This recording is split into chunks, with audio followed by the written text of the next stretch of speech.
Danganronpa was, I don't know, it's kind of mid. I love the Danganronpa series as a whole. I'm just talking about the first one. I just think 2 and V3 kind of blew it out of the water. I don't know. A lot of the characters and plot, I feel like a fangin could have done it better. A lot of fangins have done it better, actually. A lot of them just feel like side characters, you know? Like, I feel like a lot of the other cats felt like they were like main characters all having to kill each other. They all just kind of felt like side characters of different anime all having a crossover at the same time, with the exception of like a couple. That's about all I can say without spoiling it. So the rest of this is going to be spoilers. So get off the video. I'll give you like 2 seconds. Okay.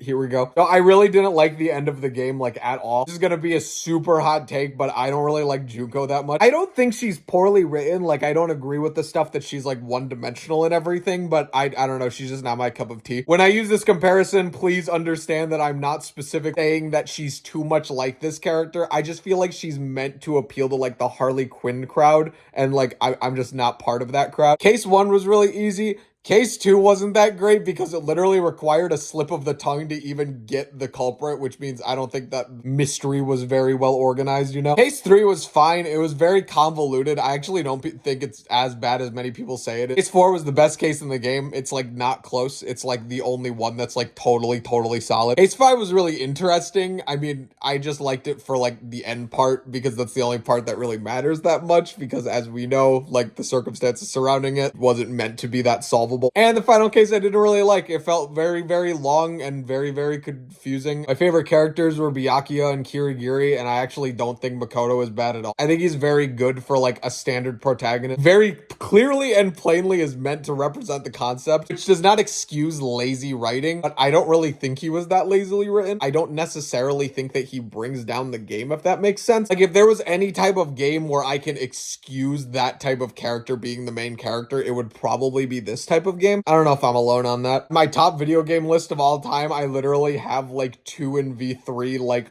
at least 30 spaces above this. Anyways, comment if you also like Total Drama Island.